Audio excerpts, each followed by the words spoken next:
This episode is brought to you by Progressive Insurance. You chose to hit play on this podcast today. Smart choice. Progressive loves to help people make smart choices. That's why they offer a tool called Auto Quote Explorer that allows you to compare your Progressive car insurance quote with rates from other companies. So you save time on the research and can enjoy savings when you choose the best rate for you. Give it a try after this episode at Progressive.com. Progressive Casualty Insurance Company and Affiliates. Not available in all states or situations. Prices vary based on how you buy. When you think about businesses that are selling through the roof, like aloe or skins, sure, you think about a great product, a cool brand, and brilliant marketing. But an often overlooked secret is actually the businesses behind the business, making selling, and for shoppers, buying, simple. For millions of businesses, that business is Shopify. Nobody does selling better than Shopify. With Shop Pay, that boosts conversions up to 50%, meaning way less carts are going abandoned and way more sales happening. So if you're into growing your business, your commerce platform better be ready to sell whatever your customers are scrolling or strolling on the web, in your store, in their feed, and everywhere in between. Businesses that sell more sell on Shopify. Upgrade your business and get the same checkout Skins uses. Sign up for your $1 per month trial period at shopify.com/Westwood1, all lowercase. Go to shopify.com/Westwood1 to upgrade your selling today. Shopify.com/Westwood1. Always so fresh, delicious, and nutritious, Eggland's Best Eggs fuel the body with 6 times more vitamin D, 10 times more vitamin E, and 25% less saturated fat compared to ordinary eggs. Visit egglandsbest.com to learn more. Welcome to Heaving Bosoms, the podcast where two best friends recap romance novels while thinking about classism and being mired in current events.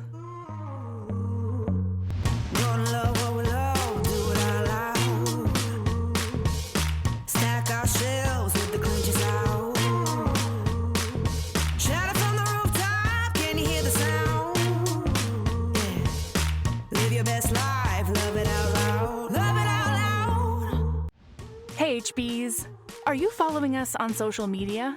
You can find us on Instagram, TikTok, Blue Sky, Threads, and Facebook. I always put direct links in the show notes.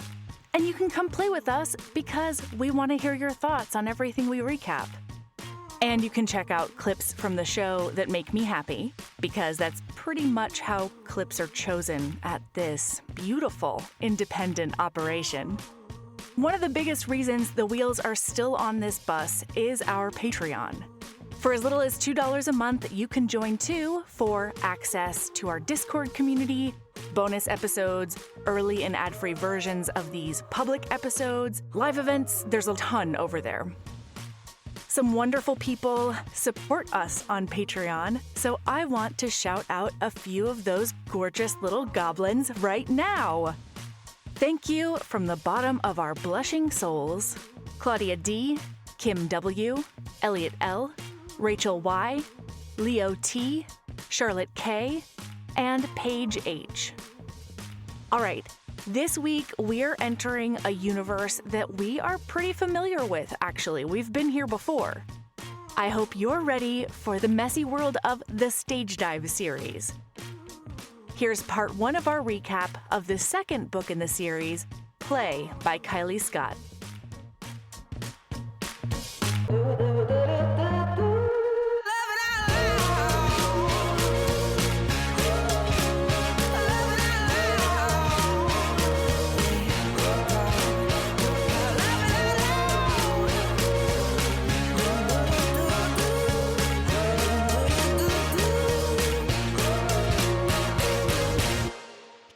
Hello, Sabrina.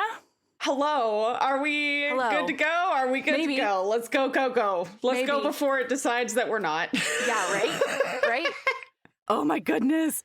Listener, okay, look, there's a lot going on over here. One of them is a podcast issue, which is that we are recording with like very little time for me to turn around the episode. And so I think you're going to get a lot of that energy in this recap. But more than that, I do need to do a bit of a like disclosure, okay, at the top. because I am on a level that has really nothing to do with the book and everything to do with our current state of reality, I guess maybe we should say. In the world as it stands, our current timeline. Yes, according to the Princess Bride rules. That's the one, exactly. Yes. And so, like, I mean, just to put it in perspective, in case anybody's listening at a different time, 8 Democrats just defected and we opened the goddamn government for no fucking reason other than not protecting the ACA and having them demand more federal restrictions on abortion, even though the Dobbs case was about states' rights. Look, it doesn't matter. That's where I am there. I was at a pro-Palestine protest last night that people got arrested at. Like, and I've been thinking about classism a lot lately. You know, the fact that we're fighting against each other, we're falling for the billionaires' fucking trap. You know, we're fighting each other instead of acknowledging the problem is actually a huge wealth gap. And I think I like really read a lot of that into this book a tiny bit. Because there's one scene that I literally could not get out of my head. And it's unfair to Kylie Scott. It's unfair to 2014 when this was written. It's unfair. Okay, so interestingly, listener, we have already restarted and I have now gone through a roller coaster of emotions where my first feeling was, Melody mentioned before we ever started recording at all that she had, like, there was a specific thing. And I was like, I think I know what you're talking about. And then she started to talk on our first attempt at recording. And I was like, never mind. I don't think I have any idea what you're talking about. And now that you're saying what you're saying, I think I have an idea of what you're talking about again. So now I'm interested. Yeah, go for it. Interesting. Here we go. Well, because it feels to me very like a planting posies issue that I had with Run Posey Run. Do you remember that? Where I couldn't get out of my head that like you can't plant a fucking posy. I literally think about it every time I see a flower now. Like a bouquet of flowers, I think to myself, that's a posy. Yeah, it's not a posy until it's fucking harvested. You can't plant them, okay? Anyway, look, there's one scene in this book where the hero takes the heroine out to dinner and he gets like mobbed by a bunch of people and it's a really fancy ass dinner. I fucking clocked this too. Thank you. Because I read the scene and I had to stop and go, the fuck? So why did we have to do that microaggression? Why'd we have to make that comment? Yeah. What the fuck is that about? Oh my God. Melody, that is so fucking funny. And I think the answer is 2014, ? No, I don't. I think that it's unintentional. Like, I know for a fact that I have made comments like that. I think that I probably still unintentionally make comments like this because it is an extremely throwaway. But it's baked into our culture, I mean. It is social conditioning. Yes. Yeah. So for context, listener, he's a rock star. Everyone knows who he is. They're at a very fancy restaurant for dinner with his family. Yeah. And they end up getting mobbed to the point where she gets like shoved into a table accidentally, and then he like grabs her and like body checks them out of the building into the limo. Yeah, he like kind of takes care of it or whatever. And the heroine, in her inner monologue, it's not something that anybody says out loud, but in her inner monologue, she thinks to herself, wow, and this is at like a really fancy place. What would have happened if we were at a fast food joint and the people weren't incredibly wealthy? And I think part of the reason that I clocked it and it took me out is because this character is supposedly poor. And so, like, if this character had wealth privilege growing up, I don't think I would have necessarily clocked it because it would track for that character to think something like that. Maybe. But I super clocked it because I was like, oh, what? Like, it literally pulled me out of the book for a moment. Yeah, it was completely unnecessary. It doesn't advance the plot. It doesn't do anything except just be maybe not even a microaggression if other people are noticing it. Because I was just like, what is the commentary on poor people and their level of class or restraint or, tact? Well, it's also interesting because I think part of the reason it took me out is, in my experience, the wealthier people that I know have far more, in general, this is a very broad stroke statement, of course. right?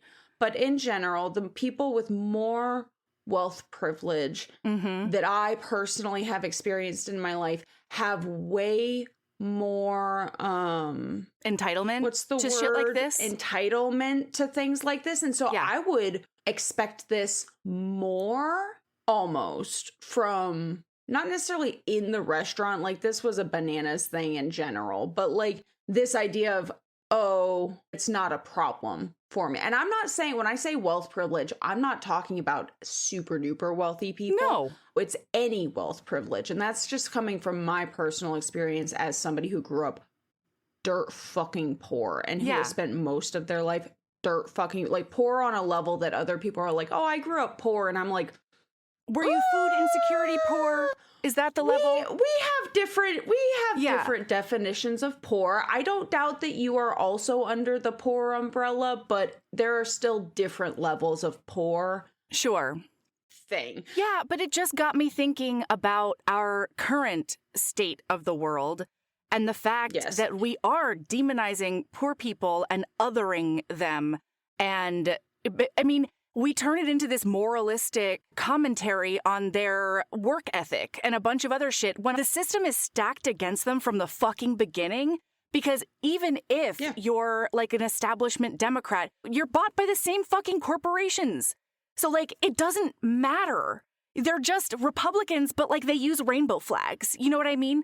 Like it's ridiculous, the state that we're in right now. And the fact that we're falling, so many people are falling for this jazz hands the billionaires are doing about trans people and poor people and undocumented immigrants or just brown people. Actually, that's actually what's happening.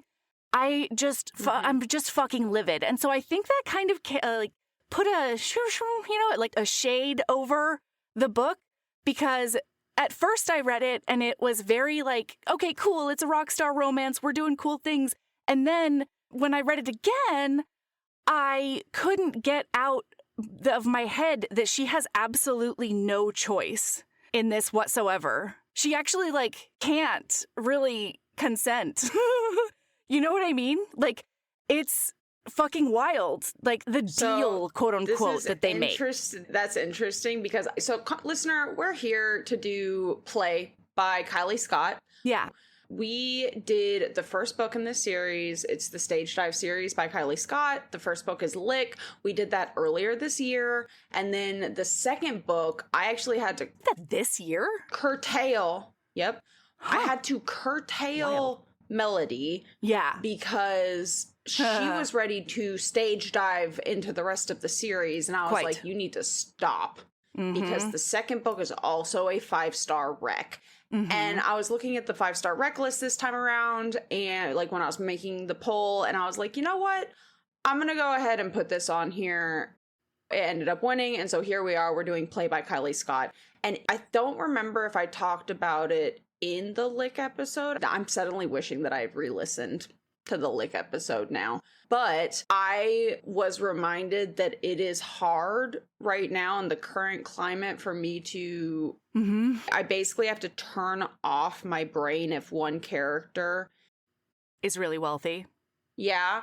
Or just generally privileged, which is common. That's a super common trope, right? Yeah. Like, which, hey, that tracks. Romance is fantasy at its core. So, like, hey, you know what? I get it. Yeah, and it opens a lot of narrative doors that would be preposterous otherwise, right? To be fair, wealth or not, I forgot. I wish that I clock in the first book how messy these people are? Oh my God. This is another example of reading a book and I'm like, oh my fucking God. Yikes. These people are exhausting. Like, I truly cannot. And like, I think I did clock it in the first. I'm pretty sure you and I clocked about. You and I talked about how bananas the first book was as far as timeline, story. And you know what?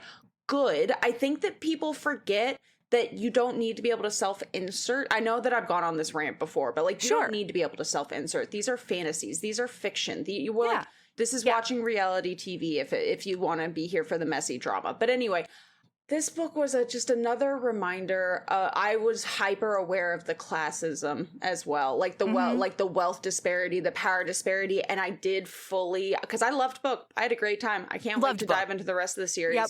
Mm-hmm. But there were quite a few moments where I just had to actively. Where it squeaked me out completely, and I had to actively look away.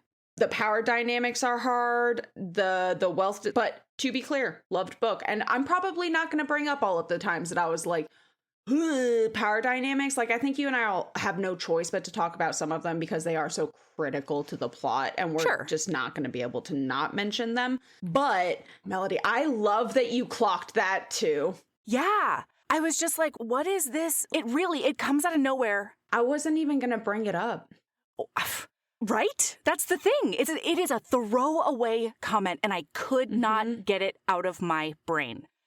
So, okay, we're doing Play by Kylie Scott, and I should actually amend my statement from earlier. I don't think that she can't consent. Like, that's a bit too far. But the heroine is in a very precarious position this entire book, and it's tough for me to think about. It's dubcon at the very least. You know what I mean? It feels a tiny bit coercive, but that's only the start of their relationship and not the actual meat and potatoes of the romance. That is just the forced proximity tool. I would agree that she cannot make informed decisions because she's between a rock and a hard place, you know? But also, this man is manic as fuck. This man is actively going through a manic episode this entire novel. There's no, like, he's very unstable, mentally unwell man. Yeah. That is something that I was actually not prepared for. This dude is, like, going through some stuff. Like, you are absolutely correct. Like, yes. Long-term decision making, like... Yeah, and it's kind of interesting because, especially from the book Lick, Mal was like the most stable. He was the word of wisdom from the corner of the room that helped the characters go through things, you know. He was the guy. And then I think this is like 2 years after they got to... No, it's not. I think it's 3 months, actually, now that I think about it. Which... is fucking yeah, because Mal makes the comment that if they, because he gets her a new ring for this like new ceremony, and Mal makes the comment that if he keeps on doing this at the same rate, she'll have a tiara by Christmas. I mean, hilarious, but yeah, it's really soon after. Oh my God. Yeah. And we know exactly what the trigger point is for Mal. We just don't know a lot about the intricacies of his mental stability or illness or addictions or whatever, right? So anyway, we open up this book with Anne. And Anne walks into her apartment and it is half gone. Barren. There's no couch. Yeah, there's no nothing. There's just dust bunnies and like her shit in there. And she realizes that her roommate, who was a best friend, split on her, and she still owed her like 2 months' rent, and she'd been covering for her for a while. This happened to Michael, actually, in college. Oh my God. Michael had a roommate who did this to him, and when he told the story to me the first time, it was hilarious because he was like, yeah, I mean, I had to come up with something really fast. So, like, I sold some of his shit that I told him I was going to sell his shit. I sold the shit. And then the rest of it I had to make in poker. And I was like, what? And he was like, yeah, I'm really good at poker. Wait. Hey, listener, I know that you're here to talk about a book. Yeah. I have Card Shark Michael? He's good at poker, man. And so he took the earnings that he got from selling some of this guy's stuff, because he left a lot of his stuff. Michael sold like a little bit of it, took that money, and then played poker until he had enough to cover all the bullshit. Oh my God, if you had met him during this as like a card shark bunny, as like a card bud, that you would be living a romance novel, Melody. Right? What the fuck? I mean, what is he supposed to do? He didn't have a rock star to lean on, and so he had to make it work. At 1-800-Flowers.com, we know that connections are at the heart of being human.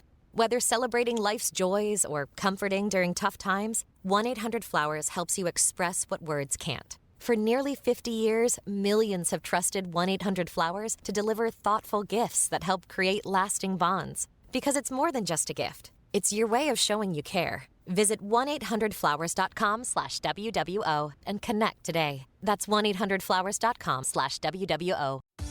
Want to show your cat just how much you love them? Start with Wellness Pet Food for meals that turn love into well-being that your cat can taste and you can see.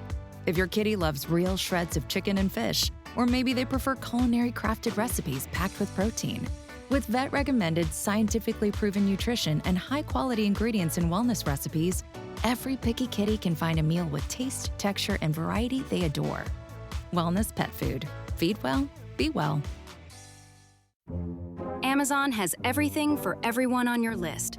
Like your husband who hauls out the 40-pound canister vacuum to address a single dropped popcorn kernel. He'll spend 12 minutes setting up, plugging in, and maneuvering. It's like using a fire hose to water a houseplant. Get him a cordless vacuum. And with Amazon early holiday deals, you can save big on home electronics. Now Dustin can skip the project planning phase and go straight to tactical crumb elimination. Here for the Lowe's early Black Friday deals? You're right on time for some of our biggest savings. We're talking up to 50% off select major appliances, plus up to an extra 25% off when you bundle select major appliances. Holiday lights going up soon? Select ladders are up to 50% off right now. Get Black Friday prices without the Black Friday crowds. Lowe's, we help, you save. Valid through 11/19. Selection varies by location. Select locations only. While supplies last. See Lowe's.com for more details. Anyway, okay, so she's been completely abandoned and screwed over by, like, her best friend and roommate. And so Lauren, the best friend... This book, especially at this point in my, like, life and transition of learning about myself, the problem ultimately, like, Anne, a through line of this book is Anne sees the possibility that, like, what a person can be and believes in that person enough to believe that they will be better than they actually are. Sure. And she, like, this book is her recognizing and acknowledging that that is not true for people and accepting that, like, if a person keeps disappointing you and your expectations, you're giving them too much credit, essentially. And I clocked that throughout this book, and I was like, every time it happened, I was like, okay, fucking Kylie Scott, you can chill out on the internal fucking, like, recognition moments, because like, this girl's like, she gets told to her face multiple times, they're like, you give these people too much credit. They continuously show you who they are and not who they can be. Yeah. And I mean, it's rough because she was warned by a lot of her friends that, like, hey, bud, this doesn't seem like a real good thing. And she helped anyway. And that's because, you know, she takes care of her own people. And she is, like, the nurturer. She's the one who saves the day. That's informed by a very parentified childhood. And older sibling. Yeah, being an older sibling. So anyway, Lauren, the best friend from last book, walks in and she's like, can I borrow a jacket? Wait, what's happening right now? Oh my gosh. And they convince Anne to just, like, blow off some steam because they're going to Dave and Ev's house, the couple from the last book, to have, like, a rock star party times. And Anne doesn't want to go, because, you know, it's tough to meet your idols when you're, like, kicked in the gut. It's tough to meet your idols when you're not kicked in the gut. Yeah. Like, yeah. But they convince her. And so she goes, she meets David, and she's like, oh my God. Like, she knew Ev already from, like, coffee shop or whatever. And she's in the middle of this party feeling like a fish out of water. She doesn't really have the bandwidth to, like, engage with new people at the moment. And then she gets a phone call from her best friend, quote unquote, her best guy friend, who is also her boss, Reese. And her crush. Yeah, so yeah, he's her best friend, he's her crush, and he's her boss, which is rough, Anne. That's tough. 2 years, listener. She's basically been waiting 2 years for him because he's like a big old slut about town, which is fine. But she has been like, when he decides to grow up, yep, we will be perfect for each other. We'd be a great couple. And I am willing to wait. And I'm like, this is an example of her being like, oh, look at what this person is capable of. And I am going, like, they will get there. And she's planning not around every potential. person gets there. Yes. Like, absolutely. Oh my Absolutely. God. And this is another one of those scenarios where Lauren, for example, is like, wow, when are you going to stop being this guy's backup plan? Like, people are telling her to her face, Reese knows that you like him so much, and he takes advantage of that. He knows. And I think Lauren calls him a cunt tease, which I loved. Ugh, loved it. I love Lauren so much. Anyway, so she goes out to the balcony to have this phone call with Reese, and she ends up telling him very begrudgingly that this girl fucked her over and now she's like destitute and she won't be able to make rent this month, let alone make up for the back rent. And so she's really thinking like, I could be in a sleeping bag on my sister's dorm room floor and we'll just have to be really sneaky about it. And so Reese gives her this like half-hearted offer to sleep on his couch. And she's like, no, I don't need to watch you defiling women in your house and like get even more jealous, basically. And he's like, okay, well, you know, whatever. Also, can you work on Sunday, even though I know it's the one day a week that's your hard limit? And I liked this. She was like, I can't make that work. Like, can we do any other way? And he's like, never mind. Ugh, God, and like hangs up. So she thinks that she's alone on this balcony. And then a voice from the corner. A disembodied voice from the dark corner. I'm like, girl, their meet cute in this book is bananas. Because he just pops up out of nowhere from the shadows. He's a fucking Jack in a Box. Except Jack in the Box. Except she doesn't know she's playing Jack in a Box. Yeah. He fucking pipes up and he's like, sounds like some shit's going down. And she's like, what the fuck? There's a person here. And he's like, do you want a beer? And then she clocks that is Mal Erickson in the corner. The drummer of Stage Dive. Some history listener. She has always been a huge fan of Stage Dive, which is why we were saying don't meet your idols, don't meet these people. And not only was she a huge fan of Stage Dive to the point where like they were basically her only friends growing up, in the sense that she would like share her woes with her concert, like a concert poster on her wall when she was having a bad night. Yeah, they were her wallpaper of her room. She specifically was into Mal Erickson growing up, the drummer. She was like, I don't understand why everybody is losing their shit over everybody else when Mal is right there. He's the obvious choice. Well, okay, I never clocked their actual age difference, and I think it's because I don't remember how old David was. I think he's like 26 or 28, right? Because she's 23. And I'm just trying to figure out how much older. He's 27. Okay. I guess she was talking about being a really big fan when she was like 16. So yeah, no, it totally tracks. It's like all the girls who had like NSYNC, Backstreet Boy. You know what I mean? Like it's like they're within similar age range. Okay, yeah. That, like it tracks that she would be like obsessed with him. You know, sure. Like, you know what I mean? But until they said that he was 27, I remember a shocking amount of Lick, but I could not remember their age gap to save my life in Lick. And so it wasn't until, because it's like, boy, it is stated a billion different times that she is 23 in this book. But like it is clocked once that he is 27. And I was like, okay, because I was wondering the same thing. Yeah. And then it's further reaffirmed because there's a scene where her sister is interested in one of the other guys, Ben, the bass player. Is he the yeah. And Anne is like, no, absolutely not. You are 20 years old and he is 8 years older than you. Yeah, there's a cool 7 or 8 years difference. which then clocked everything into making sense because all of the guys are between, probably 27 and 29, I'd say. Yeah, yeah. So Mal then comes up to her and he's like, wow, seems like a lot's going on. And she's like, yeah, it's not really something I want to talk about at all. And he keeps on pushing her until she's like, yes, my roommate fucked me over. And like her eyes are welling up. And he goes, whoa, whoa, whoa, no, don't cry. I'm not Davy. I don't know how to handle this. And I loved her because she looks at him and says, I told you I didn't want to talk about it. Like, also, there's a fucking reason. It also kind of made me laugh, though, because just from what I remember of Lick, I don't think Davy knows how to handle crying women either. I don't think that any of these men know how to handle crying women.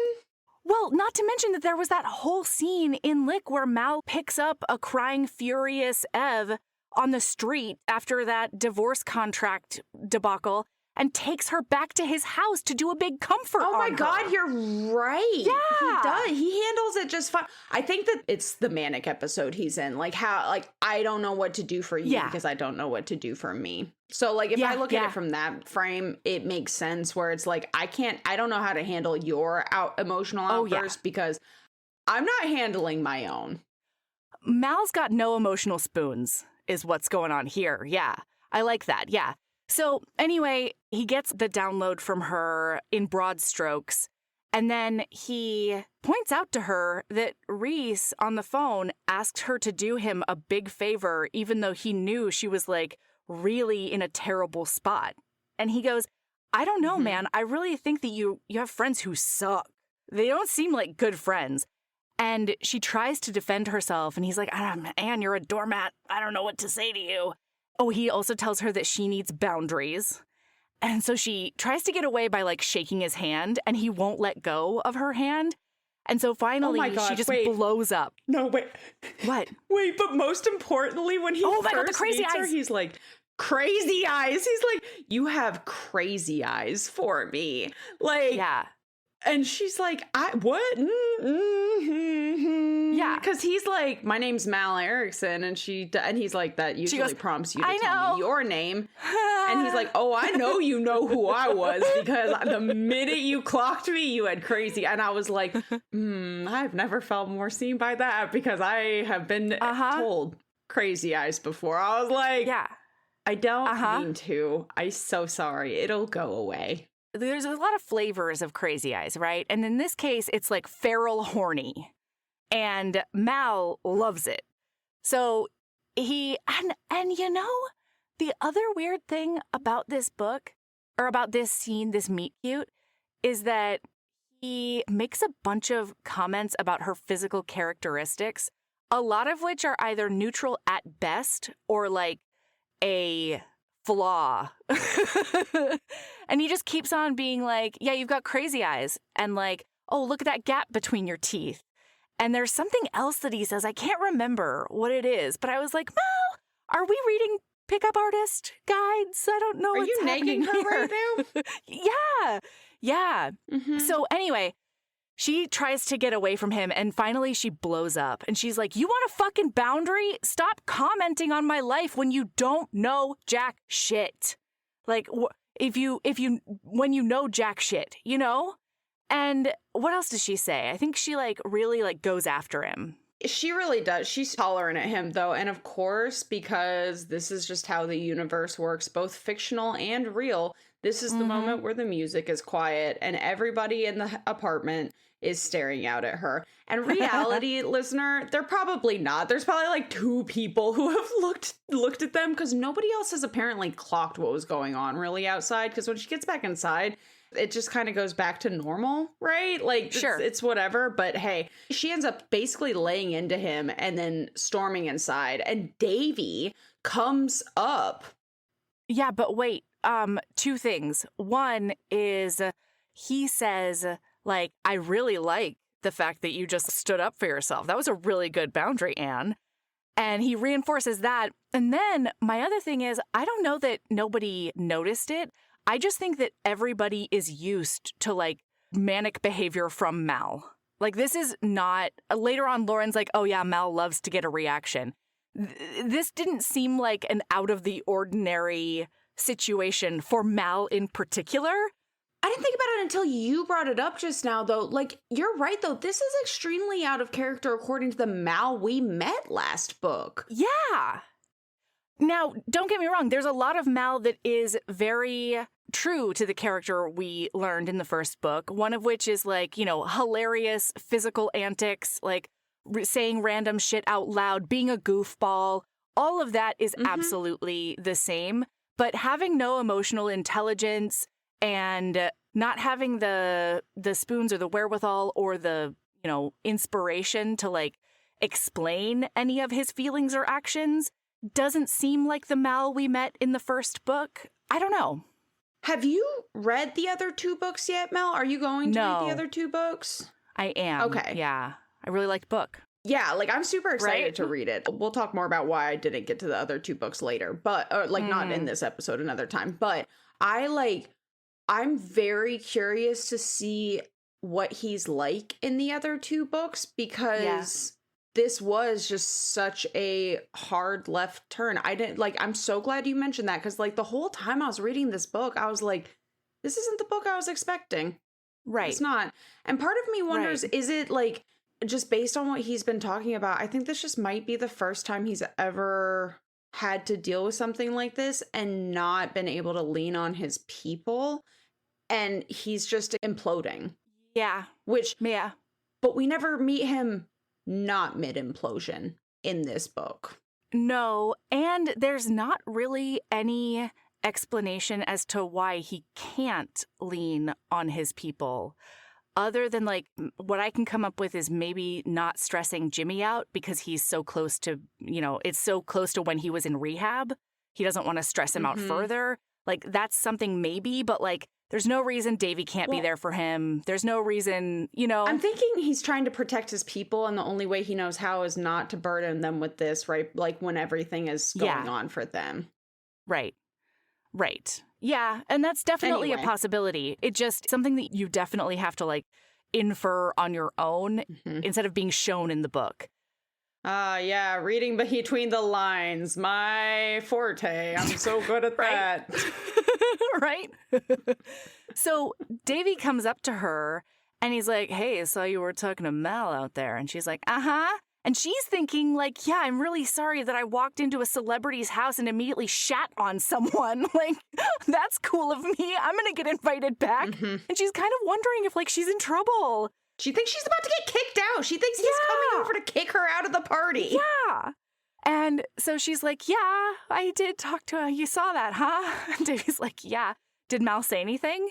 And she's like, what? No. Like, we didn't really talk about anything personal except for, like, her personal stuff. But that she doesn't say that.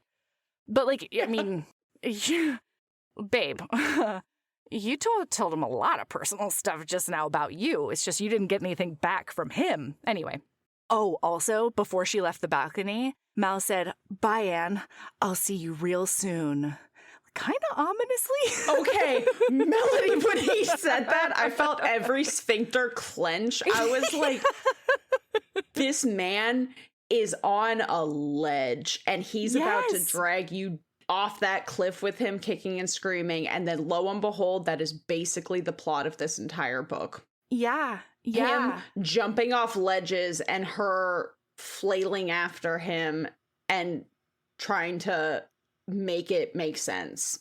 Man, this is literally a story I heard on This American Life one time. I can't remember the episode, but there was a true story, a lady talking about one of her manic episodes, and it included being on a rooftop and proposing to a guy that she had known for 3 days or something, like, really limited, right? And luckily, that guy was like, that seems like a unnecessary Not move what we want to do for us to make. Yeah. But she's like, yeah, in my manic state, it was the next logical decision. And that's exactly where Mal is at. My proudest moment of Anne this entire book is that scene. Yes, absolutely. I can't wait to get to it. The holidays are here, and that means it's the most wonderful time of the year to save with Rakuten. Use Rakuten to stack cash back from your favorite stores on top of holiday sales. That's savings on savings. With Rakuten, you can get cash back on gifts for everyone on your list. From toys for the kids to kitchen gear for the person who loves to cook to electronics for everyone. You can even save on something for yourself. Just shop the stores you love and cash back is automatically added to your account. And you can get paid with gift cards, PayPal, or check. Or eligible American Express card members can even choose to earn membership rewards instead of cash back. It's truly a no-brainer. Join for free today and get a new member bonus after minimum qualifying purchases. Just go to Rakuten.com, download the app, or install the browser extension. That's Rakuten. Terms and conditions apply. This episode is brought to you by Progressive Insurance. You chose to hit play on this podcast today. Smart choice. Progressive loves to help people make smart choices. That's why they offer a tool called Auto Quote Explorer that allows you to compare your Progressive car insurance quote with rates from other companies. So you save time on the research and can enjoy savings when you choose the best rate for you. Give it a try after this episode at Progressive.com. Progressive Casualty Insurance Company and Affiliates. Not available in all states or situations. Prices vary based on how you buy. Want to show your cat just how much you love them? Start with Wellness Pet Food for meals that turn love into well-being that your cat can taste and you can see. If your kitty loves real shreds of chicken and fish, or maybe they prefer culinary crafted recipes packed with protein. With vet-recommended, scientifically proven nutrition and high-quality ingredients in wellness recipes, every picky kitty can find a meal with taste, texture, and variety they adore. Wellness Pet Food. Feed well, be well. So anyway, she does not get kicked out. She gets more beer, she gets pizza, and they rail against Ev's penchant, if you will, to put veggies on pizza, which I really am upset about, and I'm just as upset as I was last episode when we did lick. I had a flashback to the last episode, like to reading that in that, but that's like one of the few things that I did remember when I was reading this book. I was like, wait, hang on. No, Ev has quality taste in pizza. Yeah, absolutely. Yeah. She has questionable taste in other things, to me, personally. Truly. But, like, pizza is not one of them, okay? Yeah. We don't need these veggies on pizza slander. Right? Yeah, this is not what we should be pointing to. And then, so now Mal hops up on a table out of nowhere and is like, party! And they're like, oh, there's Mal, because he's late for the party. That is his play. Like, he's the fun-loving, goofy one of them, because Ben has shown up. And then while he's on the table grinding on this woman who has hopped up to grind on him, he is like, hey, Ben, have you met my girl, Anne? And Anne's like, but what? Like, Anne is just sitting on the couch minding her own business. Okay. Fully minding her own business. And Ben is like, your woman, your girl, feel about that woman grinding all over you. I need to find me a girl like that if she's that cool. And Mel is like, oh, that's a good point. Sorry, chickie. And then like lifts her bodily away. And the whole time Anne is like watching this like, wait, what Anne? Is Couldn't there be another me, right? Anne? Here? And well, He's notably like, in this whole scene, before Ben comments on the, just huge lack of monogamy, when these are people who assume monogamy in relationships, okay? They're very territorial about their women when they have them. My woman. Anyway, so before Ben says anything, Mal has told him, that's my girl Anne, we're in love. I can't wait to move in with her. She's going through a really rough time right now, and she needs me to be there for, like, support and shit. Literally verbatim, he says, for support and shit. Sir. It was so cute. I'm going to need you. I'm also going to need you to quiet down about my personal life, though. Right? While you're drunk and manic That's on that my table. business, not yours. Yeah. Yeah. And luckily he doesn't say anything specific, but he's like, yeah, I'm moving in with her. And she's like, did you ever talk to me about that? And he's like, I mean, I feel like it was just assumed. And she's like, what is this maniac talking about? Well, and at one point, this just had me laughing so hard because he hops off of the table after bodily removing the woman from him and like threw himself at my feet. Yes. I scuttled back in my chair in surprise. Forgive me, Anne. I didn't mean to stray. It's fine.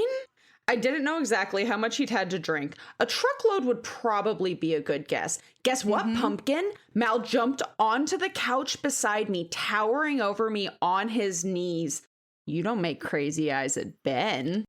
I needed to shoot him at least twice. Once for calling me Pumpkin, and then again for embarrassing me every damn chance he got. Instead, I studied my beer with great intensity. She makes crazy eyes at you? Asked Ben. Oh, yeah. Anne? A finger slid beneath my chin and gently lifted at me. And then they have like a really cute, like making eye contact thing that he immediately ruins because he's like, see, Ben, look at those crazy eyes. Yeah. They're all for me. Yeah. He looks into her eyes and she says in her inner monologue, all those platitudes about, you know, looking in someone's eyes and having like the puzzle piece fit into place comes to mind. It was terrifying. Yeah. I could almost feel a connection between us, like there was something I could reach out and grab. Oh. And then he's like, jokes, and gets up, and she's like, oh no, he's just a fool. Okay. So he like spends the rest of the time playing, and then Lauren and Nate want to leave, and that's the next time that he notices her being like, oh, Anne, stay here with me. And he's making all these jokes about like, no, I have private stuff to do with Anne in my bedroom. He really is adorable. He's adorable. Wait, I don't even remember the context of this. This happened this night where like he's trying to, so they're trying to get his focus directed off of Anne because right now he is laser pointer on Anne, and they're like, everyone's trying to like, because he says, how about her? Ben pointed to a sleek blonde who smiled and preened in response. I bet she'd like to meet you. Ooh, she's shiny. Why don't you go ask her what her name is? Suggested Ben, patting him on the back. Do I need to know her name? I've heard it helps. Maybe for you, Mal scoffed. I just call out my own name during sex. And like, he's really funny. I could never date a Mal, but I could absolutely be friends with a Mal. Oh, he is fucking hysterical. He's so funny. And this is the through line that does track from the last book because he is just irreverent and amusing, because we did get that in the last book. So like that's definitely a through line for him. Yeah. And it's delightful. Yeah. I mean, one of the things I remember from the last book is Mal purposefully and jokingly hitting on Ev just to get under David's skin, you know? So all of that still tracks into this book. He still calls her child bride, which I really like. And then I forgot about child bride until he said it. And then I literally had to put down the book because I was laughing too hard to see. Yeah. Okay, so now we need to get to the crux of the issue regarding my issues with the consent in this book, okay? Because the next day... Lauren, what the fuck? You are a terrible friend, Lauren. What are you doing? Everything about that did not make any sense. You were there. What could have happened? Long story short, Anne gets home thinking she's going to spend the day like moping and never seeing Mal again. And he's there, and her apartment is full of brand new furniture. And she finds out that Lauren, after Mal told her that they had fallen in love at first sight and decided that Mal was going to move in less than like, I want to say 13 hours ago, that they had talked about him moving in, but Anne forgot to give him a key. And so Lauren copies her key for him. You didn't even text her? Right? You didn't even text her, Lauren. You didn't like shoot a text, be like, hey, just want to confirm that this dude that I know for a fact you met for the first time last night is moving into your apartment? Yeah. I mean, and especially coming from a person who knows their like sleeping waking habits. You know what I mean? Mal doesn't wake up before noon, period, the end, especially when he is partying until like 4 or 5 in the morning, like Lauren knows for a fact he did last night. And then she's thinking that between like Anne's work and everything else that there was time for all of this to happen. It's a wild choice. Not only I don't know. that, Lord, if you know this woman as well as you apparently seem to, y'all are really close friends, she's never dated somebody in front of you. And how do you not know she's not pining after Reese? And what world? Yeah. Like, it was baffling. But you know what? And I was reminded of this reading this one. Reading this series gives me the same voyeuristic joy that I feel like other people get watching messy reality TV. I'm like, absolutely. Yeah, let's be messy bitches. I am fucking here for it. Let's go. Yeah. Drama it's very fun. Because that's what this book is. Yeah. And so Anne sort of falls into her apartment because she's expecting it to be locked, and she like crashes into a sweaty male chest because Mal is not only there, Girl, but he's you need shirtless. a taser. Right? I know. And she doesn't ask for a very long time about why he's there, and he's sort of bulldozing the conversation. Like, he's looking at her hesitation, and then I don't know if it's genuine or not, but he decides that it's because she must hate the couch he chose, instead of the fact that he is here at all when they had never talked about it. This listener, it's I really need funny. you to truly, I don't think Melody and I can properly express that he is living on a similar but completely different plane of existence right now. Yeah. Like, he is interacting with the same universe that we are, but he is in an existence that is not accessible to us mere mortals. Okay? Exactly. He's processing all of the stimuli in a totally different way than everyone else. So basically, he proposes this deal. And he says, he's taken action on all of it. And this is why I don't think she has any choice. And I feel like she basically says that in the book as well. But by the time she gets there, he has paid all of the rent, all the back rent. He's paid for this month. He's bought her all new furniture. He says he's moving in. And the biggest reason is so that he can help her with these financial difficulties. And then he says, in return, I just need you to be my fake girlfriend. And I'm not going to tell you why. No matter what, don't ask. And Anne is very like, well, I owe him now, you know? And she is attracted to him, obviously. She's got all this history of having a crush on him from afar. And so she says, like, okay, but what are your needs? Are your needs like sex? And he's like, what? Anne, no. I feel like we're above that, you and I. Our bond is like, you know, way above the mere flesh needs of people. The through line of through this book was very, very funny. Like, them progressing from a non-sexual agreement to sexy times was very delightful. Although I will say there was a moment where, and this tracked for where Mal is, where he is working right now in his brain, like Mach 15, whereas everybody else is catching up. He thinks that he is like, why don't you just understand this thing without me having to say it? Because at some point in this scene, towards the end of it, she's like, you've already done all of this stuff. What if I said no to the deal? And he was like, oh, I mean, I still would have done it.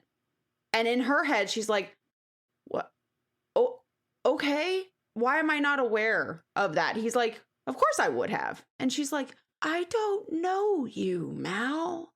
Why would I know that you would have done it even without me agreeing to this bananas plan of being your fake girlfriend? Yeah. And I mean, I think this sort of is supposed to speak to how he feels about her and how he interacts with her as a person who's confirmed not part of the music industry. because it's very clear that Mal has been looking at Davy and Ev and sort of pining for that kind of connection that has nothing to do with David's fame.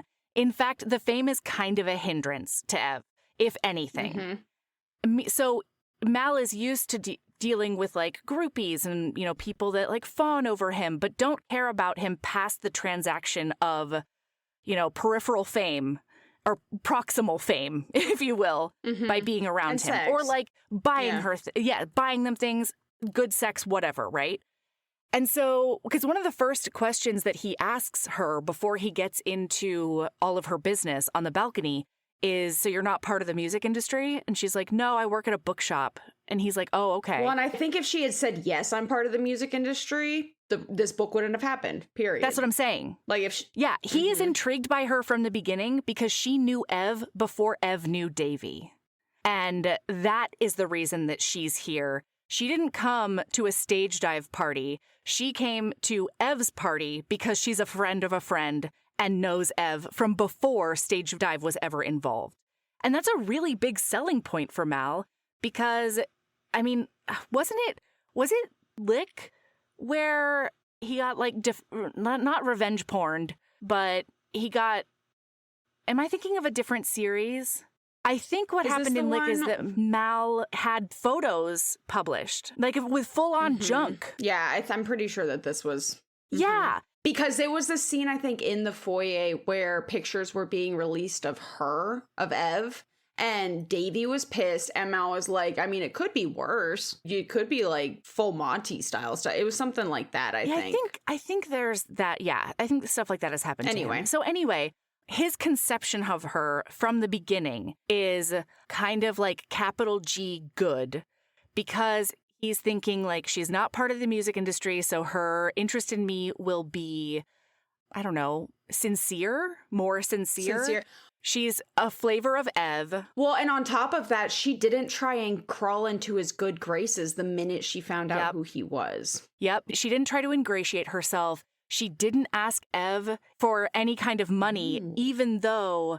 What? Sexy word you smell. Ooh, look at thank you. Ingratiate. Yeah. Ingratiate. Wow. It's something you have to purr. What an easily sensually made word that's coming out of our resident sexy voiced angel, Melody Carlisle. Hey, Melody, I have one request. Oh no, what? Will you Sean Connery it for me?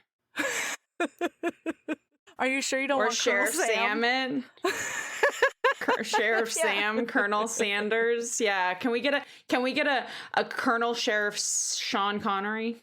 Yeah, okay, for maybe. Ingratiate. She doesn't try to ingratiate herself. Melody, I need you to know that the last 7 days of my life have really, really sucked in a lot of ways, and this is possibly one of the best things that's happened. That, like, I needed that so badly. Thank you for that direct shot of serotonin into my brain. You're welcome, my love. Anything for you. Yeah, and she didn't ask Ev for a parachute, even though she knows that it would be nothing to David to write her a check for the rest of the year of her rent, you know? And so all of that is coming together, saying that Anne is sincere and capital G good and safe. And I think that is why he says, like, even if you had not agreed, I see that you're a good person. And so if I have the means, I would have helped you. Anyway, so, I mean, it would have been really nice, though, if it doesn't matter. It doesn't matter. He's having a manic episode. So if she had any flavor of agency in any of this? Yeah, yes. And Kylie Scott definitely claws back some agency in this scene because he wants to sleep in the same bed so that everybody will get the right picture, even though they're not having sex. And then there's something else that he wants to do. Oh, like get comfortable with touching is what he wants to do.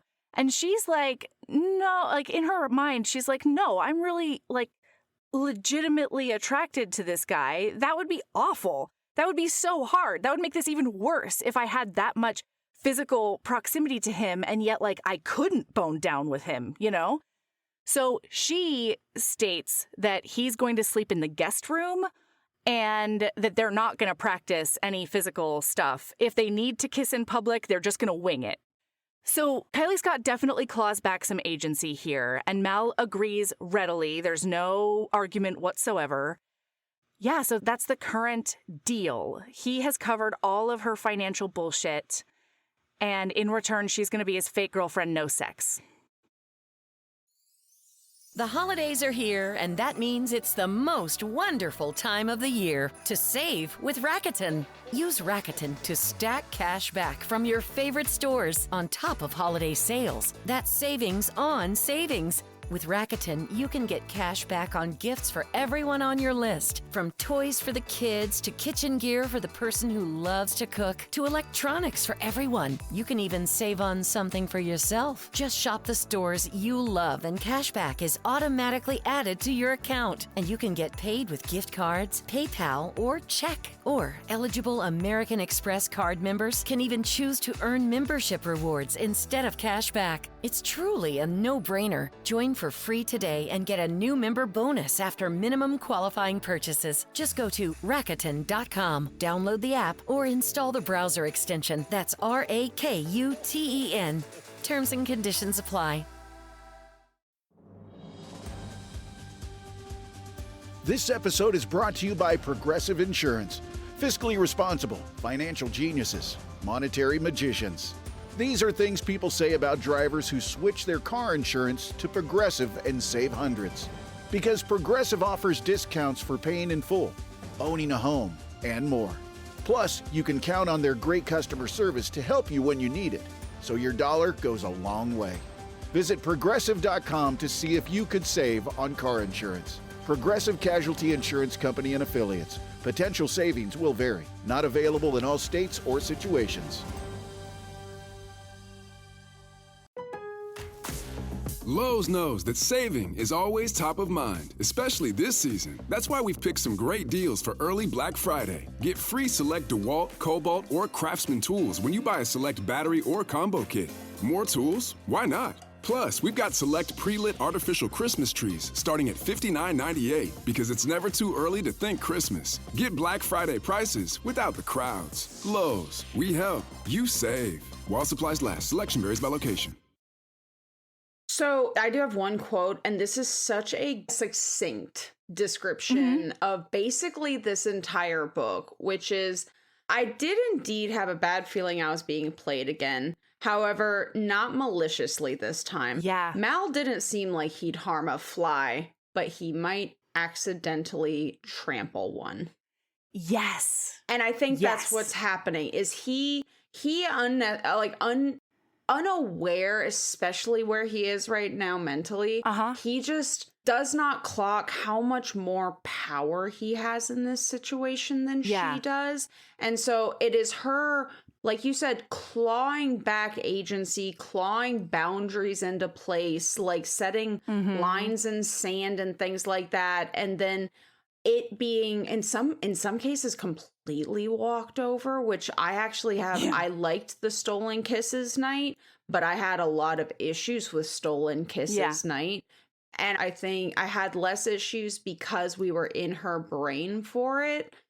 Oh, actually, we're just going to hop right in because that's this next scene. It's basically the next thing. Yeah. She gets surprised by a surprise party it's supposed to be like an anniversary thing, even though it's not even been like 3 or 6 months or something ridiculous. David's surprising Ev with a second ceremony because she doesn't remember the first one. Anyway, one more very important thing that comes up in this when they're deal making, as far as like fake girlfriending thing, is he is going to help her make Reese jealous. He brings it up as an option. Oh, yeah. And she is like, nah, let me think on that. And then she decides, you know what? If we're all in, we're all in. Yeah, I would like your help with that. Oh, yeah. Well, because in between these two big scenes, we can just like gloss over it. Reese comes to the door at like 5 in the goddamn morning, basically on his walk of shame home from a different date. And he knocks on her door to wake her up at the ass crack of dawn to give her voodoo donuts, which like, I can't even justify that. I can't even justify that with donuts. Hey, Anne, if you need the truth that this man is not a good friend, it's that he's knocking on your door at 5 a.m. Yeah. Or not knocking. No, because he has a key. He's not even knocking. Banging he just on the door. Walked in. No. Well, they put a sliding lock on the door so that people can't do that anymore. Well, yeah, because her fucking apartment is Everybody has basically a key. Grand Central Station. Exactly. Yes. No, he bangs on the door and Mal has to go and open it. And then Reese is like really upset that there's a half-naked guy answering Anne's door. And it's very clear that he's getting really territorial. Both men are very territorial. She kind of hates it. She hates it, but she like loves it at the same time. Because she's suddenly realizing that, like, this might be the first time that Reese has ever seen her as a sexual being, basically, and not just, like, a placeholder on his desk for, like, maybe future sexy times or something. I don't know. Mm-hmm. So they get to this anniversary party, and so she gets all dressed up and whatever, and they get there, and then he just, out of nowhere, they're talking to Jimmy and his keeper, Lena, and I would actually argue that it starts earlier than that, because he starts getting physical with her when she asks Lauren to zip up her dress. He steps in and he's like, that's my job now. And he like trails his fingers up her back while doing the zipper and then like gets in her ear being like, wow, your neck is so amazing. And like, you're very sexy. And he's doing a bunch of physical stuff with her before the party. See, and I didn't take that as it was flirting with boundary crossing, but it wasn't boundary crossing. Partially because I think Lauren was there. They're trying to put on a show and all, and it's like this is not the first time that he has made sexual innuendo or like sensual conversation with her. No. And like there have already been a couple of times where she has clapped back on that as well, where she has also said sensual things back at him, kind of jokey, flirty. And so like I didn't clock that. It was specifically, we get to this anniversary party, they saunter over to Jimmy and his keeper Lena over by like the fireplace or whatever, and they're talking, and then I don't even remember what prompts it, but out of nowhere, he's making out with her face. I'm pretty sure he like has her dipped down and stuff. Like, he's making this a spectacle. No, that was what it was. It was so fucking weird. He dips her down, and everyone, she's like, what the fuck, Mal? Get me back up. And then he brings her up. They have a conversation, and then he kisses her? I had a lot of questions about the timeline of that scene. Yes. Yeah, the sequence of events was unnatural, it felt like to me. But he is in a manic episode, so, like, who knows? Oh, yeah. And when he's kissing her, she responds heartily, you know, like she's really into it. She's clawing at his tuxedo. She's like very much going after it. And it takes, I think, Jimmy like clearing his throat or something to bring them back down to earth. And so, I mean, in that way, it really feels like Mal is justified in his Thundercats are go analysis of their like kissing situation. I don't know.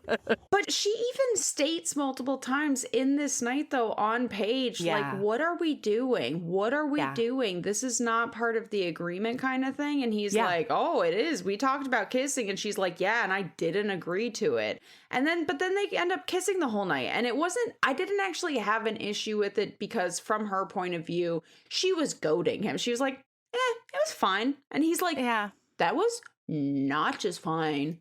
That was Hall of Fame kissing. Mm-hmm. He's like, I want another go at it. I know what I'm doing. Right. And she's like, nah. And then he just takes it. And she's like, oh, I was hoping he would do that. But it's like, it's wishy-washy, for sure. Ooh. There is one point where some bitch insults her in the line for the bathroom, and she immediately takes her down, which I really appreciated.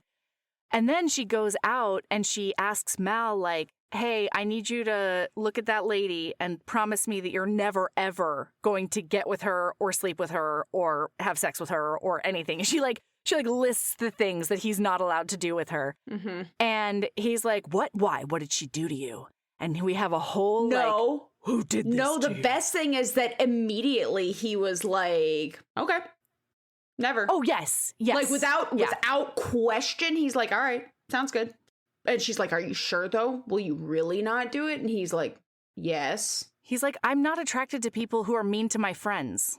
Mm-hmm. Yeah. So then he takes her into the bathroom and he's like, what did she do to you? And she's trying to just let it go because in her mind, the situation's closed. And he like picks her up, puts her on the counter and gets in between her legs and he's all up on her.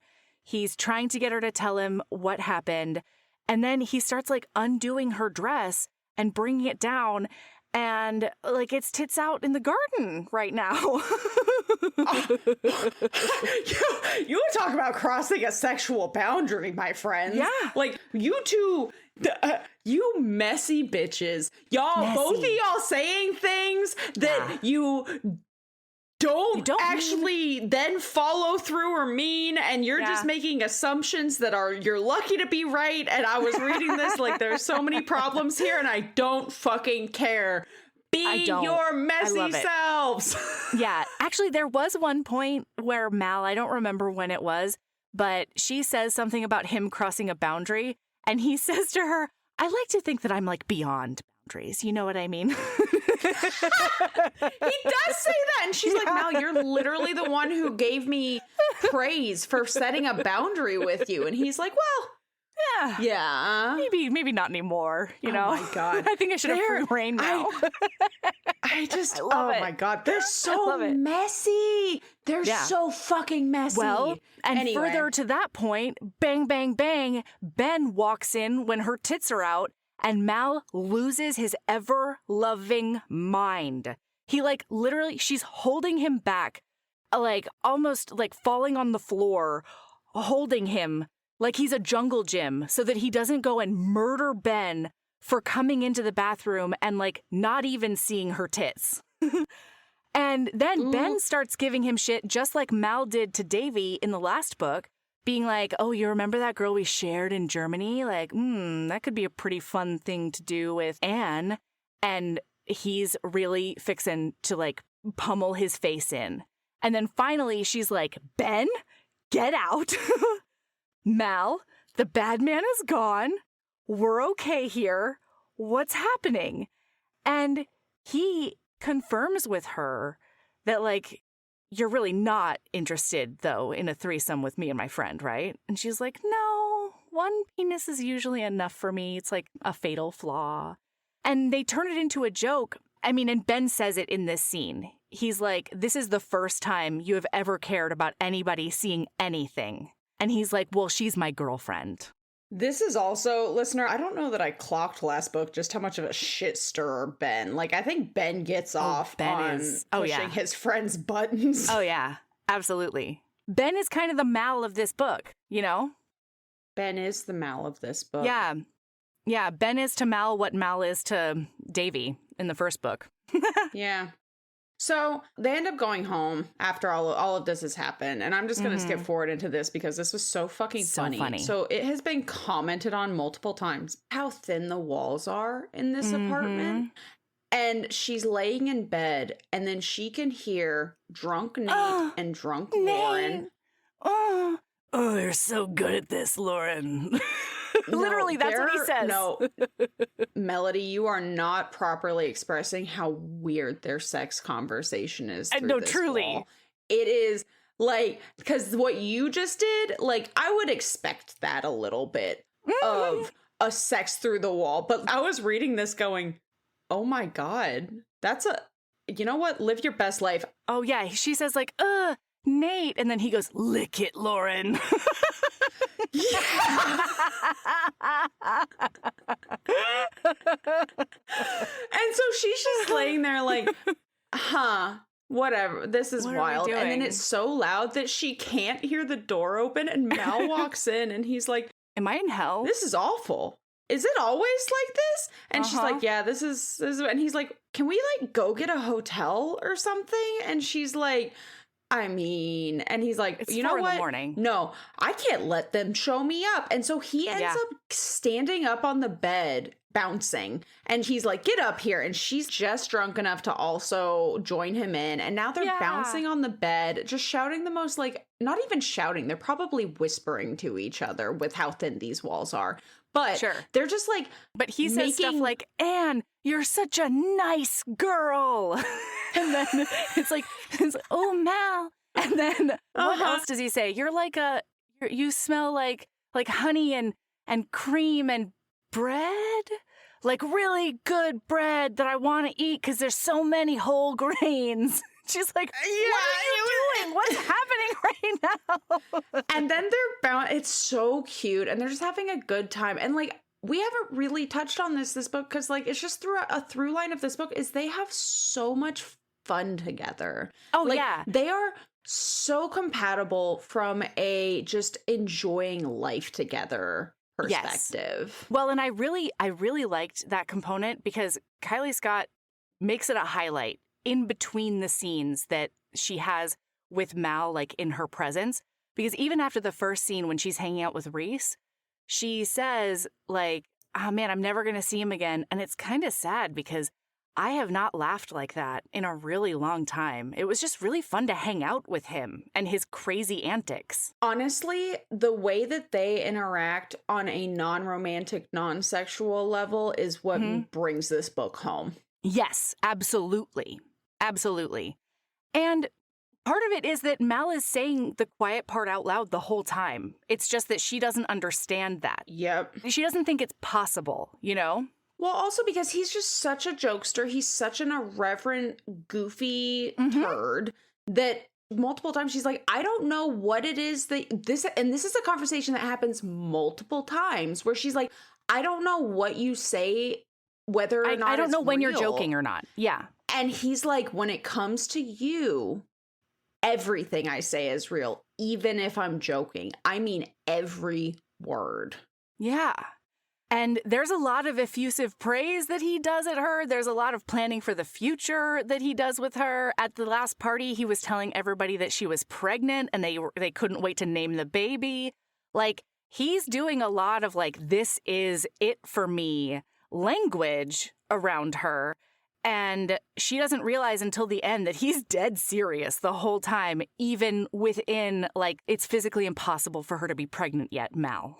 You know, the jokes. Mm-hmm. Yeah.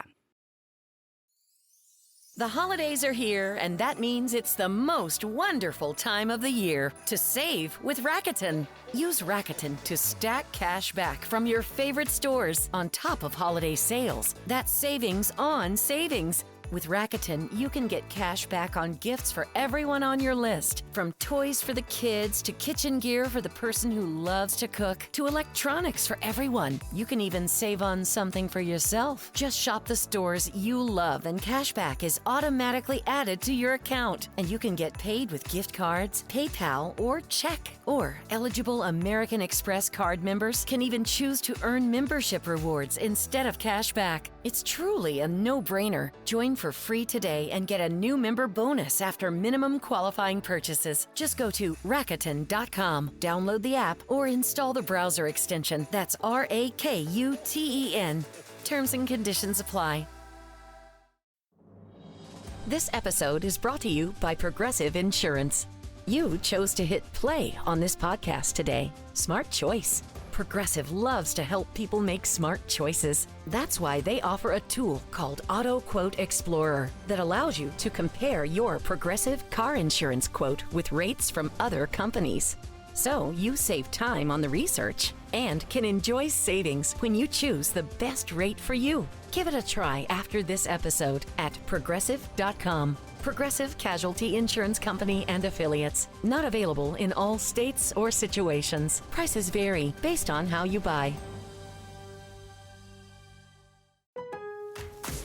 Lowe's knows that saving is always top of mind, especially this season. That's why we've picked some great deals for early Black Friday. Get free select DeWalt, Cobalt, or Craftsman tools when you buy a select battery or combo kit. More tools? Why not? Plus, we've got select pre-lit artificial Christmas trees starting at $59.98 because it's never too early to think Christmas. Get Black Friday prices without the crowds. Lowe's, we help, you save. While supplies last, selection varies by location.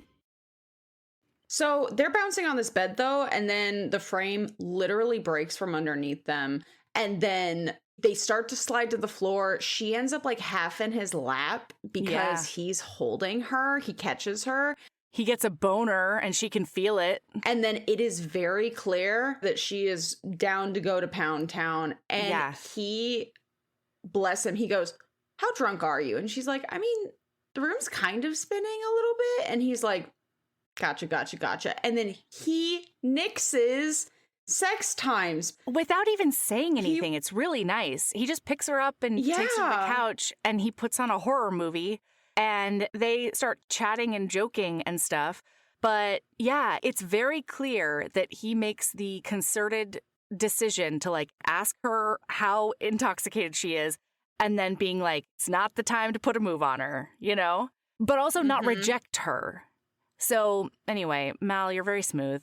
It's really nice. And as they're like joking and everything, she's giving him shit and he pulls her head down onto his shoulder so that she can relax. And they end up sleeping there all night on the couch with her like on her stomach on top of him on his stomach. And that's how she wakes up hearing a whispered a whispered argument, basically, a whispered confrontation between Mal and her little sister in the morning. Because it's their designated hangout time. And this was the moment, Melody, this is the moment where I clocked, oh my fucking God, it's been less than 48 hours. Yeah. They met on Friday night. It's Sunday morning. This moment happened to me in Lick as well, because the timeline for that was also bananas. I don't remember what it was, but I remember there was a moment where somebody said something and I went, oh my God. It's less than a week. 4 days. Like, what? So he's talking to her, and then once Lou's sister, Lizzie.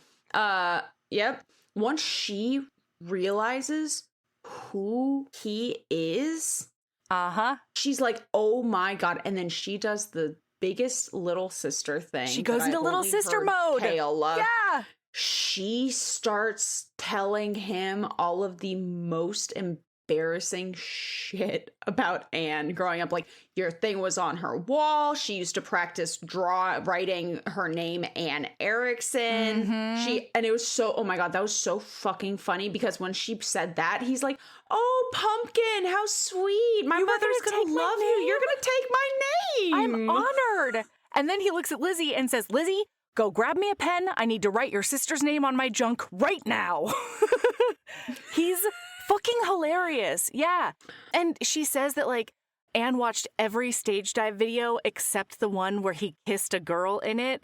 And that one she, like, refused to watch and would leave the room. And he's like, oh, Pumpkin, were you jealous? She's like, no. No. She's trying so hard to keep it together, but it's adorably ridiculous. So I do have a quick quote that leads into what you're about to say, which is Lizzie offers to make breakfast, and Anne's like, okay, I'm going to go take a shower. She says, sounds great. Let me grab a shower. Good idea. I'll wash your back, he said, following me into the living room. Why don't you keep Lizzie company? Why don't I keep you company? Yeah. His voice dropped in volume. I could clean that special place for you with my tongue. Promise I'll do a good job. Wow, that's really sweet of you. Oh boy, I clutched at the bathroom door handle for support. 2 words for you, Mal. Fatal attraction. Because that was like what the joke was, or not joke, that's but the why comment he said, was when they decided no that's sex. why he said that they couldn't have sex, because she would be so in love with him that she would immediately go all fatal attraction. His smile was huge as he waved away my concerns. Hello? I don't even own a rabbit, and let's face facts. You're not that strong, Pumpkin. I could easily disarm you if I needed to. We've been getting along so well. Come on, it'll be fun. Gosh, stop, I yelled at him. I can't tell if you're serious or not. You're hurting my head. He leaned down, getting in close. Look at me. And I could totally see his face when he said this. You want to talk about some crazy eyes? There's no way Mal did not have crazy eyes when he did this, looking at her and said, look at me. I am totally serious. You're not drunky Ann today. You know what you're doing. I feel like fucking. Let's renegotiate. This agreement is no longer working for me. I want to talk to my lawyer. Oh, you feel like fucking? Well, yeah, I'm not used to going more than a day or two. It's making me antsy. I don't like it. Come on, Anne, help a friend out. It'll be good. And she's like, wow, so romantic. And he's like, you want romance? I'll get Davey to write you a song. Like, he's just through line. He is just a goofy dude. But if you actually read the words that he is saying out loud, it's true. He never says a lie to her, right? No, he doesn't. No, I think that there is some misrepresentation here that would really fuck with my head if I was Anne. Because, I don't know. I could never. I'm kind of triggered by like, I want to fuck and you're in front of me. Because that's essentially what he says to her. And that never really sits well with me. And I was proud of Anne for not having that crush her confidence. I don't know. There was part of this scene that I really, really loved. And then, because he's so funny. Like, he's so funny. He's so charming.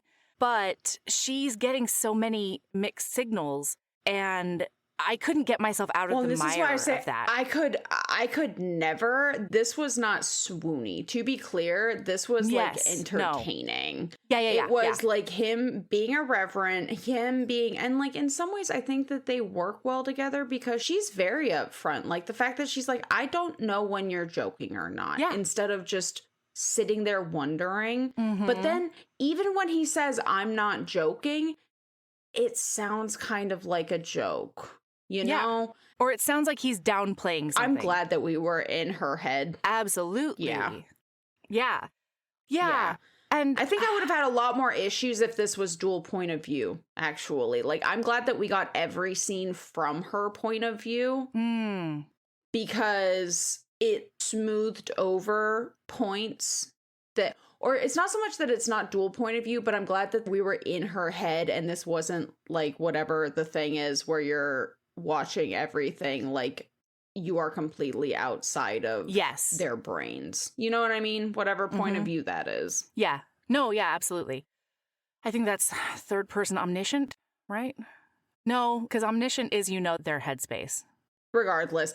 Then there was, oh my God. So then we get a really good look into, so listener, we haven't dove into this and we're like, we'll dive into it basically here. So just because this is a really poignant moment in something that she said to me anyway, where she says, so this was exactly why getting overly attached to people wasn't smart. If there was a chance their absence would make things heartrending, walk away. No one should have the power to make you want to throw some manic depressive episode and swallow a truckload of gin, my mom's favorite method for dealing with such disappointments. I guess you needed to learn these lessons over sometimes. Well, I had it now. All good. And this is happening somewhere. It actually probably happened later, but we see snippets of this throughout this whole thing where she is actively trying not to let herself get close enough to him that when he walks away, hurts her because she's has her own past trauma from her father walking away from her mom, because that's her big backstory. Yeah, her mom went into a complete depressive episode for years to the point that if CPS had found out what was going on, they would have been taken away, but she didn't want to lose her sister in the foster system, and so she put on a good show for CPS, and her mom was able to pull herself out of bed to continue the farce when CPS was there. She was the parent. She was the big sister. She was literally the one holding everything together growing up. And it was all because her father left her mom, and her mom completely just spiraled from it. And so she specifically, it's not just people walking away, it is men walking away and breaking your heart. And so she's like, I cannot get that close to him to where if he walks away, it will hurt me like that. Sure. Yeah. So that's what she's thinking. And then he invites Lizzie and her to, what's it called? Band practice. because she finds out that they're going on tour in 5 days. So she has like a limit. I mean, she has a set date that like he's going to be gone and she will not see him again. And that's what she's trying to keep her mind on because he's so goddamn charming. Ugh. 5 days, Melody. 5 days. Yeah. Wild. 5 days from now. These. Yeah. One week. The messy. I ate this shit like a spoon. I can't even imagine. I take longer than that to decide on a backpack. Yeah. Like. Yeah. Wow. Yeah, it's bananas. Huh. So she goes to band practice. She's talking with all the ladies and they watch that practice. She's floored. She basically just saw her first stage dive concert. And I mean, it's really exciting. Mal gives her his drum sticks and he's like, it's a souvenir from your first concert. And it's really cute. And then Ev is like jumping on David and they're making out. And then this lady from a label or something comes over. She's beautiful. Anne says that like she's got a rack that Anne will never be able to replicate. And then she goes over and she says, oh, Mal. And Mal lights up like a Christmas tree and they start hugging and then they're hugging some more.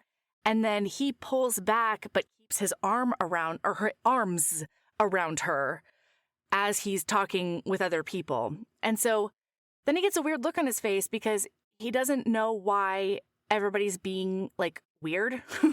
Everybody's got like a frowny face on. And he's looking around being like, I don't understand why. Meanwhile, Anne is like, oh, well, I guess he just gave away how fake our relationship is. Ha! Everything's fine. Like, I'm gonna go and you should go to lunch with your friend. It'll be great. Cool. And when Mal figures it out, he like steps away and Ev is like, oh, have you met Mal's new girlfriend? This is Anne. And the lady's like, girlfriend? And she's just very, very surprised and sort of slinks away. But the damage is already done. You know, he's already humiliated Anne. And that was one of the things that he promised her that he wouldn't do when they were making this deal. He said that I won't embarrass you with hookups and stuff like that. And that's not what this is, but it's certainly the same flavor.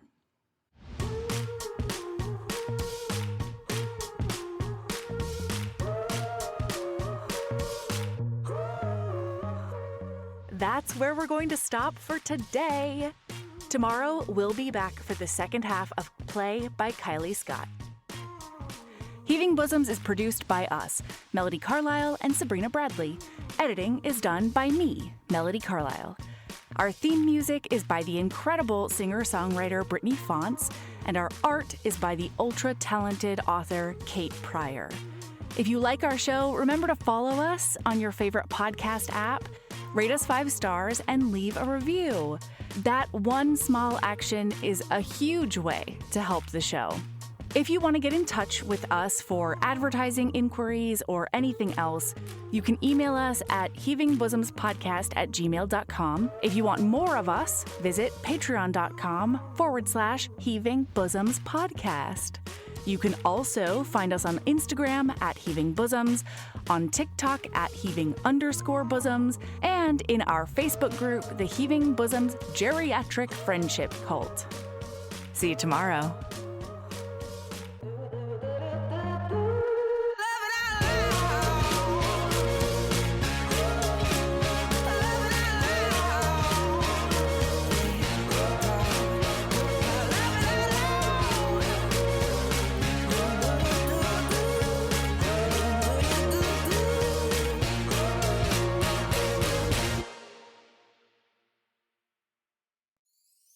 The holidays are here, and that means it's the most wonderful time of the year to save with Rakuten. Use Rakuten to stack cash back from your favorite stores on top of holiday sales. That's savings on savings. With Rakuten, you can get cash back on gifts for everyone on your list. From toys for the kids to kitchen gear for the person who loves to cook to electronics for everyone. You can even save on something for yourself. Just shop the stores you love and cashback is automatically added to your account. And you can get paid with gift cards, PayPal, or check. Or eligible American Express card members can even choose to earn membership rewards instead of cashback. It's truly a no-brainer. Join for free today and get a new member bonus after minimum qualifying purchases. Just go to Rakuten.com, download the app, or install the browser extension. That's RAKUTEN. Terms and conditions apply. This episode brought to you by Progressive Insurance. Do you ever find yourself playing the budgeting game? Shifting a little money here, a little there, and hoping it all works out? Well, with the Name Your Price tool from Progressive, you can get a better budgeter and potentially lower your insurance bill too. You tell Progressive what you want to pay for car insurance, and they'll help find you options within your budget. Try it today at Progressive.com. Progressive Casualty Insurance Company and Affiliates. Price and coverage match limited by state law. Not available in all states.